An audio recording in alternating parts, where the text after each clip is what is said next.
ঈদের দিনের খুশির দিন। আসসালামু আলাইকুম এভরিওয়ান, আপনারা সবাই কেমন আছেন? আশা করি ভালো আছেন, আমিও ভালো আছি। ঈদের দিন ঘড়ির কাঁটা ৯টা পার হয়ে গেছে। দেখে অস্থির হয়ে পড়লাম, ঈদগাহে যেতে হবে।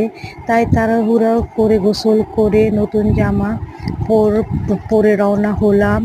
আমার মনে খুব অস্থিরতা শুরু হয়ে গেল যে কখন যাব ঈদগাহে।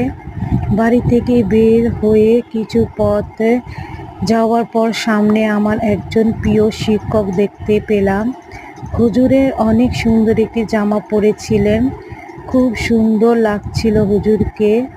কিন্তু পাঞ্জাবির পেছনে আমার মনে হলো সে ছোটবেলার একটি কথা। আমার নানা সময়ে বলতাম, ওস্তাদের থেকে দোয়া নেওয়ার একটি উপায় হলো খেজমত করা। হুজুর ছিলেন একটু রাগী মেজাজের, এমনটাই সবসময় দেখে আসছি। তাই আমি ভাবতে লাগলাম কিভাবে হুজুরের জামার ময়লা পরিষ্কার করে দেব, যদি হুজুর রেগে যান বা কিছু বলেন। এই ভেবে হুজুরের পেছনে গিয়ে সালাম দিলাম।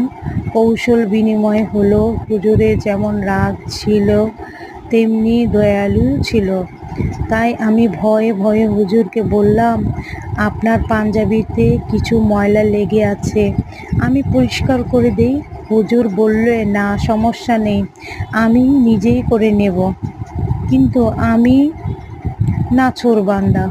হুজুরকে আবারও বলতে লাগলাম, হুজুর আমি আপনার ছাত্র, যদি একটু খেজমত করার সুযোগ দিতেন। এবার হুজুর আমার মুখের দিকে তাকিয়ে একটু মুচকি হাসি হাসলেন। বুঝলাম হুজুর সম্মতি দিলেন। আমি আদবের সাথে হুজুরের ময়লাটা পরিষ্কার করে দিলাম। হুজুর অনেক খুশি হলেন। তারপর নামাজ শেষ করে হুজুর আমাকে বাসায় নিয়ে গেলেন। আমি তো ভয়ে পাচ্ছি, না জানি আজ কি হয়। কিন্তু হুজুর আমাকে নিয়ে গিয়ে সেমাই, পিঠা ইত্যাদি দিলেন। কিন্তু আমি হতবাক হয়ে পড়লাম। সেই হুজুরের সাথে মাদ্রাসায় কেউ বাড়তি কোনো কথা বলতে পারত না। তিনি আমাকে বাসায় এনে আজ এত আপ্যায়ন করে খাওয়াচ্ছেন। আমার এই ভিডিওগুলি যদি আপনাদের কাছে ভালো লাগে তাহলে লাইক কমেন্ট করে পাশে থাকবেন। আজ তাহলে এ পর্যন্ত। খোদা হাফেজ। অন্য কোনো ভিডিওতে দেখা হবে। আসসালামু আলাইকুম।